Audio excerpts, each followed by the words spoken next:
What's going on, everyone? First off, welcome and thank you for joining me on today's webinar, where we're going to be reviewing the first round of fund flow data for the new year, as well as other ways to track or analyze flows within the website. My name is Kyle Gears, and I am the Senior Customer Success Manager for our asset management clients.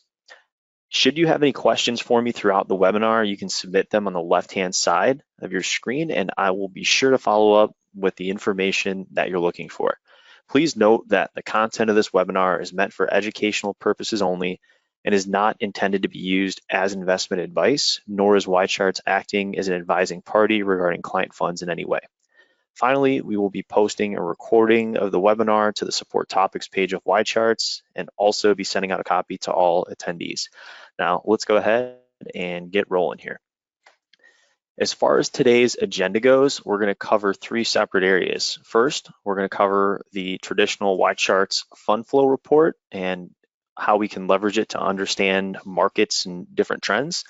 Then we'll talk a little bit about customizing the fund flow data using comp tables to pull specific areas of categories or look at specific share classes for flows, a bit more granular level of that fund flow data.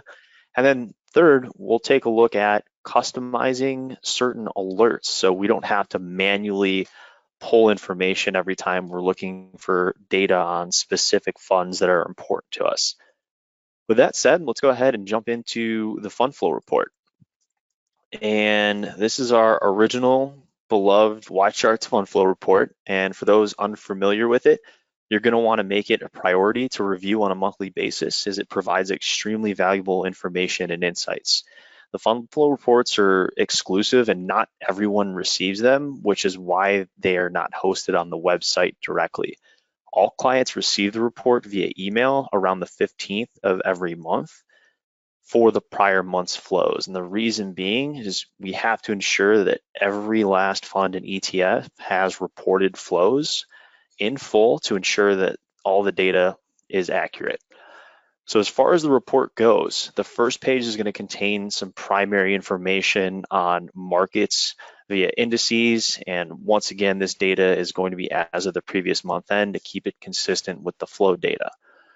Following the page down, we have economic data related to rates, yields, and a couple key indicators.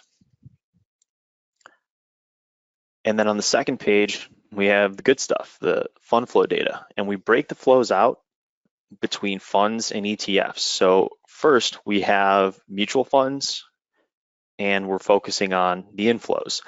As we can see here, the 5 top categories were core, core plus, short-term bond, world bond, and multi-sector bond.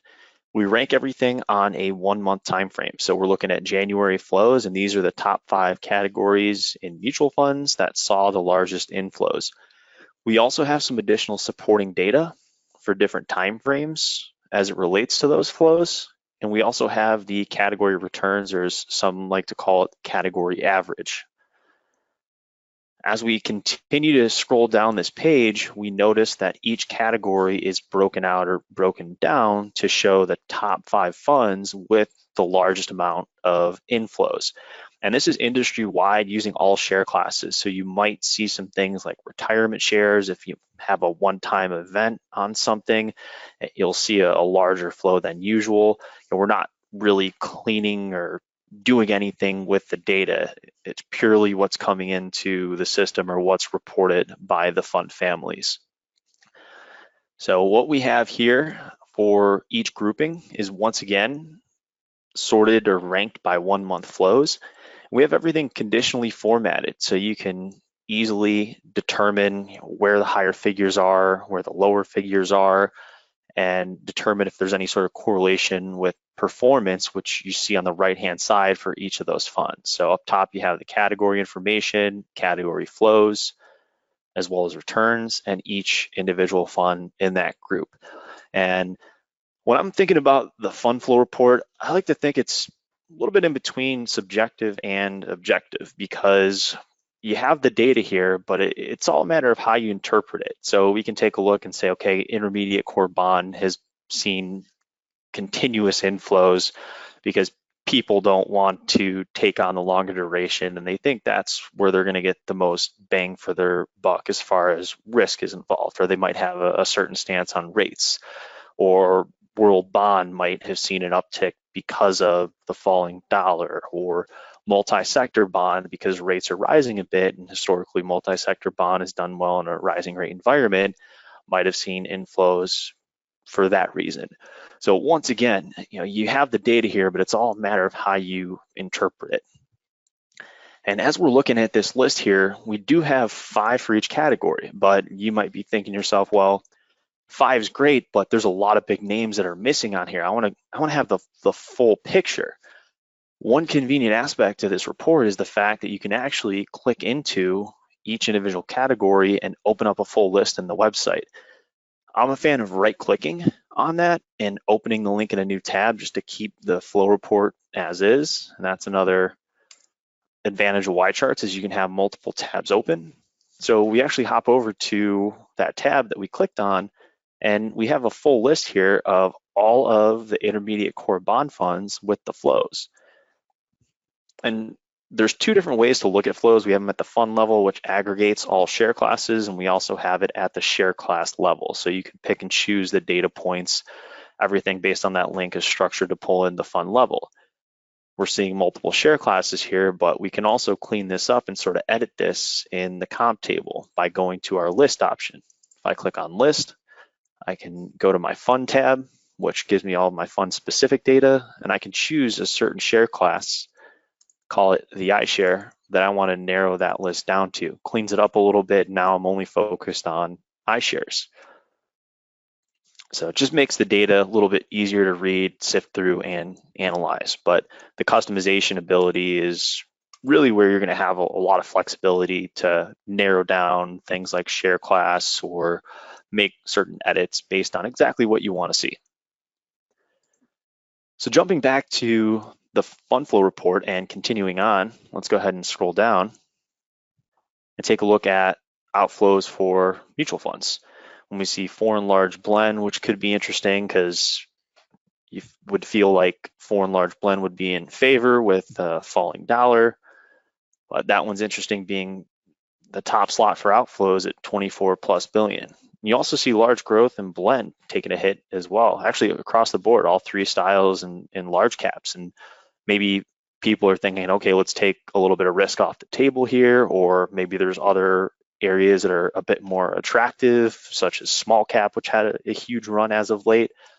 But once again, the data's here. It's just a matter of how you analyze it or interpret it. And then finally, you have money market. So money market's seeing almost 3 billion in outflows, meaning investors are unloading some of that cash that was put on the sidelines during the pandemic. And we're still not back at the levels we were prior to the pandemic as far as money markets go. There's still assets on the sidelines. And once again, we continue to scroll down. We basically see the sea of red for outflows.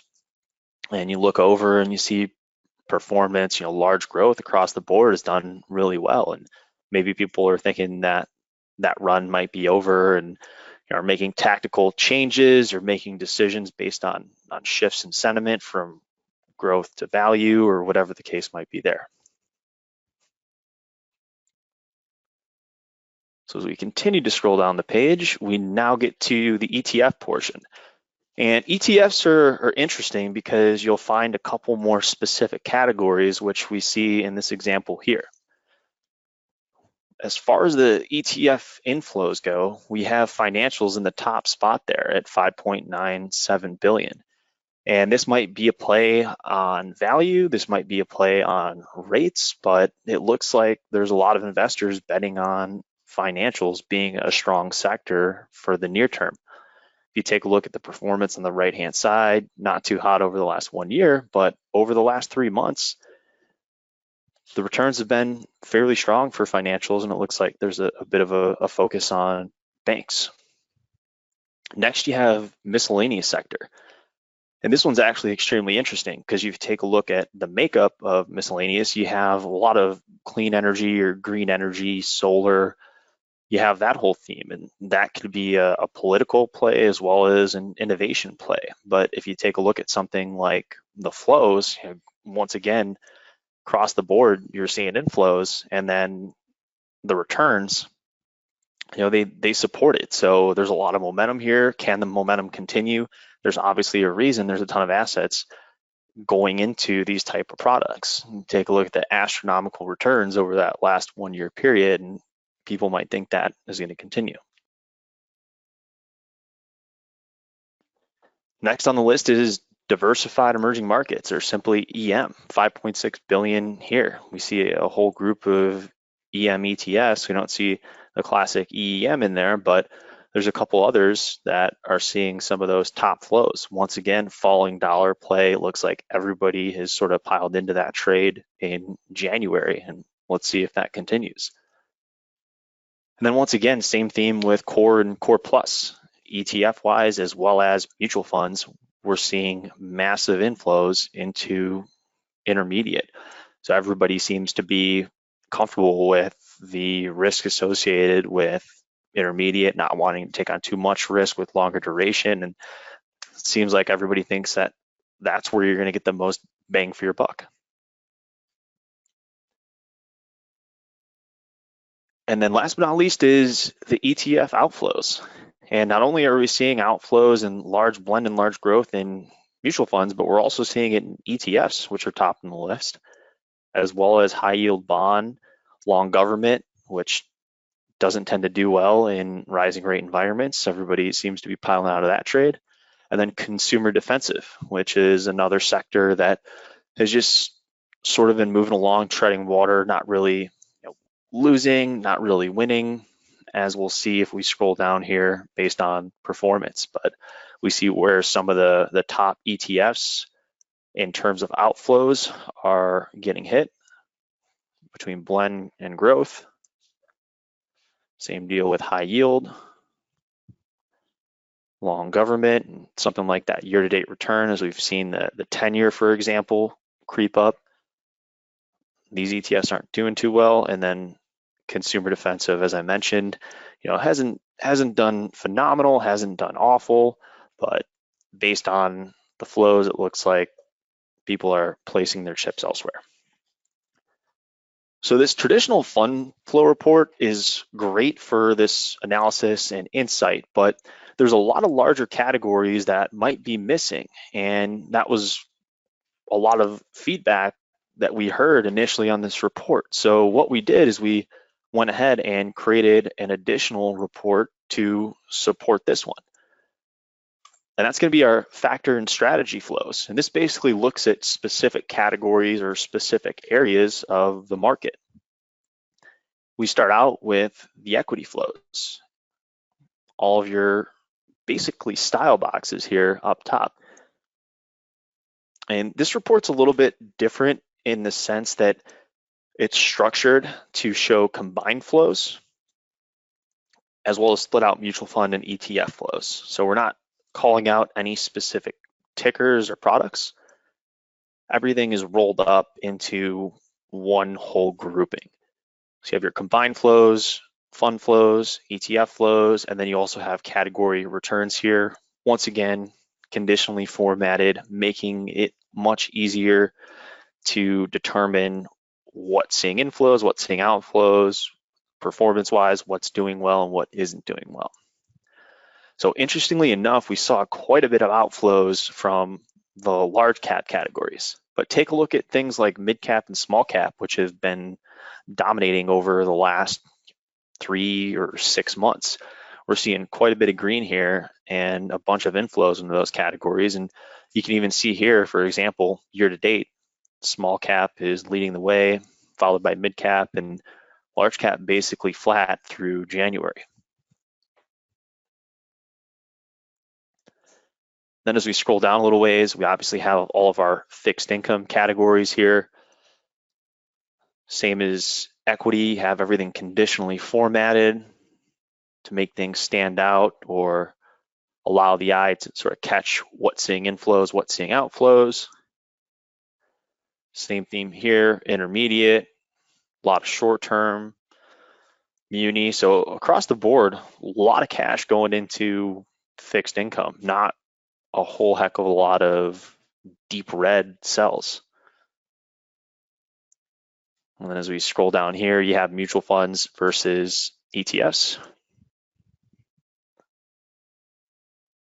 And as we continue to scroll, we get into the more specific region categories or sector categories.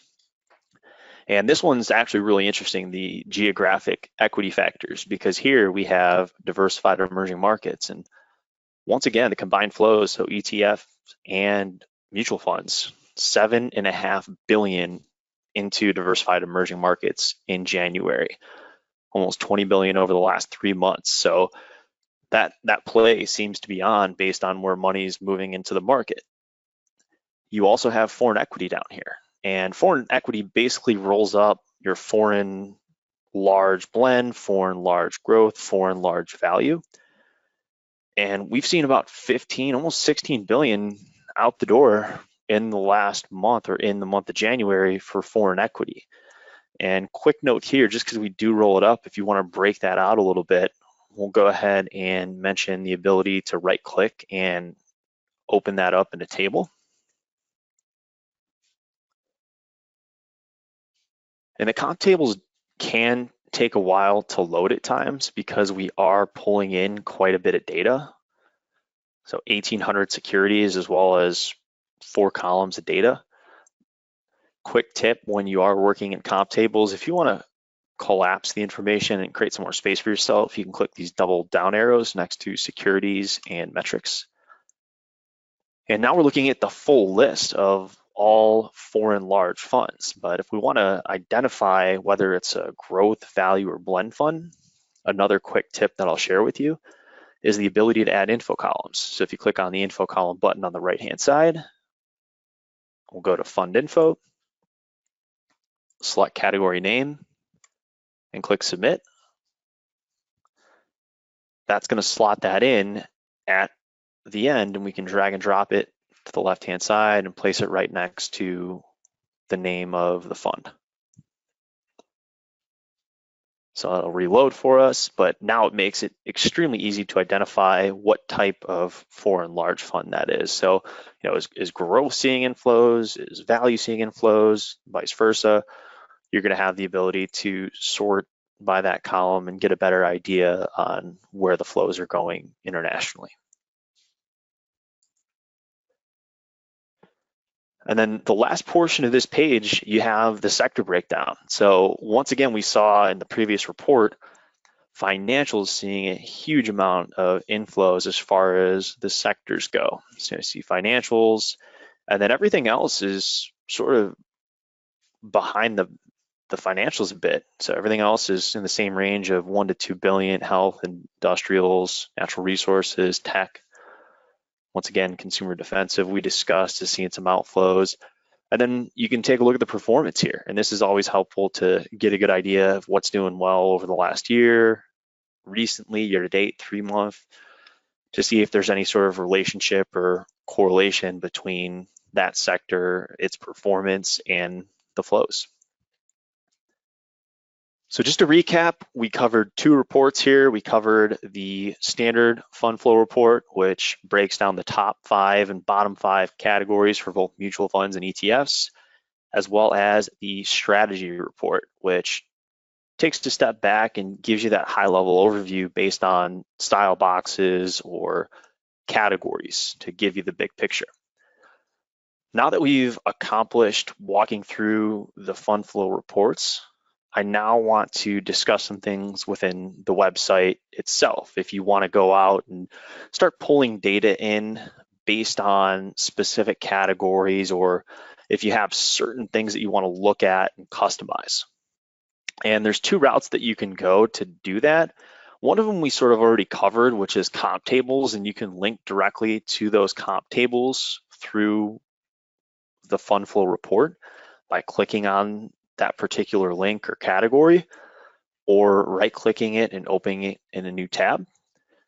So we'll skip that part, but you can also use our fund screener to pull flow data. And the fund screener is basically a quick and easy way to pull as much information as you want on a certain asset class or a certain category. And from your starting point here in the fund screener, you're usually going to start by modifying that fund universe. So if we click on modify, we're going to have the ability to use the qualitative data on the left-hand side to slice and dice this list. I'm going to choose category name, US fund categories, and let's stick with diversified emerging markets because that tends to be a popular topic and we saw quite a bit of inflows there. So we'll go ahead and choose that, click submit, and we now have just over 1,200 funds. We notice there's a couple dupe share classes here. So what I can do is I can just check this remove duplicates box in the upper right-hand corner, gets rid of the smaller share classes, leaves us with the share class with the largest AUM. We've cleaned up the list by about half to 583. Now I can start pulling that fund flow data in to determine who's getting flows and who's losing assets. So if I go to my metric columns button on the right-hand side, that's where I'm going to start adding that information from. I click on add metric columns. I like to start with AUM. And I mentioned this earlier, but we have the data both in total AUM, which is the aggregate of all share classes, and we also have it share class specific. So if I'm looking at the big picture, I always want to go with total assets under management. I want to aggregate all those share classes. So I choose that, and I can select a couple other things in the same pop-up. So I want to add that flow data, and one of the easiest ways to find it, just type in the time frame you're looking for, space flow. So I see my 1 month share class flow, but I want that fund level. I select it, checks the box next to it on the right-hand side, and it basically brings me to the section that metric's located. So if I want to grab a 3 month, 6 month, 1 year, I can also grab the additional timeframes. From there, I'll click submit, and it pulls all the data in for me. So now I want to do a little bit of research and DD on what's going on in this space or in this category, and I sort by total AUM, see who the biggest players are, and then you can also sort by flows. So over the last 1 month or in January, who saw the largest inflows across the board between ETFs and funds. And we can also, if we wanted to, filter out ETFs or filter out funds. That's all using that modify button up top. But ultimately, the fund screener allows you to very quickly, very easily pull this flow data in anytime you want to check up on it, analyze it, and review it. You can even save it down if it's something that you want to come back to by clicking the drop down in the upper left-hand corner, selecting Save As. We'll just call it EM Flows. And all you need to do to access it is jump back into the fund screener, click your drop down in the upper left-hand corner, go to Open, and you'll see it in your folder. A couple more tips and tricks that I want to share with you as it relates to flows before we wrap up here. One of them is some interesting flow data that we receive from the Investment Company Institute. This is very high level flow data. It can be accessed by going to Data, Economic Indicators, and under Sources, if you click View All, it basically brings you to a page that lists every source for every economic indicator that we have. I'm going to scroll down, look for my eyes, and I'm looking for the Investment Company Institute. So here we have a couple different reports, 3 to be exact. If I click on Combine ETFs and Fund Flows, that brings me to a page that lists out all the data points that we have on that particular report.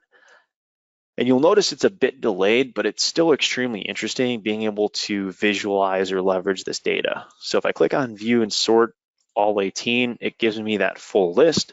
So everything from bonds to commodities, domestic equity, foreign equity, munis, taxable, you can click into this and sort of see what the trend has been over time. So if I want to look at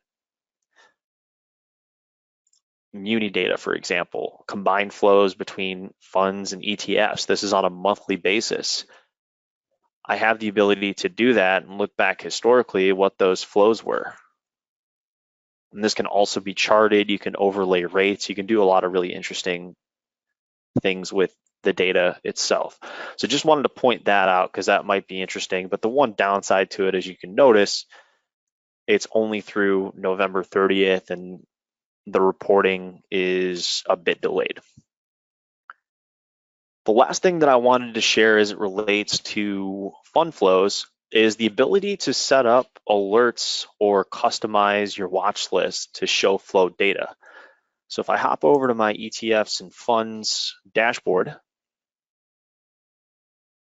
and I'm simply looking at this watch list that tracks different styles across the board for equities, I go to my data tab, you'll notice I have a couple columns that track flows. And you can customize these columns, you can add exactly what you want, but sometimes it's interesting to have the flow data up there. And if I'm covering one of my own funds versus competitors, it's nice to know where my flows are at versus my comps. And you can remove things by clicking the X in the upper right-hand corner. You can go to the options dropdown, go to add metric to data view. And then very similar to what I mentioned in the screener, if I type in, for example, fund flow, or if you have a specific time frame you're looking for, type that in, and now you have the ability to pull the information into the data tab within the watch list. So if, let's say I wanted a 3-year fund flow. 3-year fund flow, fund level, we click that, we add it in, and now we have that in our watch list and we can track that, and that updates. Another option that you have within the watch list is the ability to set up alerts on flows. So for example, if you have a watch list set up and you want to be notified anytime a fund, any fund in that watch list sees negative outflows for a single month, you can set an alert for that. So if I go to options, you'll see a create/edit alerts item in that list in the dropdown. And what you'll want to do is you'll want to choose the time frame for the flow. So in my example, I said 1 month. I type in 1 space flow. I find my 1 month fund level flow. Once again, the aggregate of all share classes, less than or equal to, and it doesn't accept 0, so I'm just going to keep it simple and type -1. So $1 or more of outflows, it's going to pick that up. And the alert's going to trigger. It's going to come up in a couple different places. It'll show up in that watch list alert tabs, which you can kind of see in the background right here with a red number with how many alerts have triggered. It'll also send you an email with an alert stating that this particular fund saw negative fund flows. And it'll also show up in your alerts inbox down at the bottom of the page. So once I lock that in, I'll click create and click done. Now that alert is set going forward. It's not going to trigger retroactively, but from this point forward, if any fund or any product in that watch list drops below 0 or has negative flows for any given month, that's going to send me a notification. So that basically wraps up the demonstration portion. I hope that was interesting and provided some insight, and possibly you've learned a couple new things throughout the demonstration today. I do want to reiterate that we will be sending out a copy of the webinar to all attendees in case you need to review anything that we talked about today or you'd like to share it with colleagues. And we'll also be sure to follow up with a copy of the fund flow reports if you're not already on the list to receive them. We always appreciate feedback that you might have, and if you are new to YCharts and would like to know more about gaining access, please feel free to reach out to us. You can reach me directly at kyle@ycharts.com. That's KYLE at YCharts.com. But once again, thanks for joining me to cover the fund flows today, and hope to speak with you soon.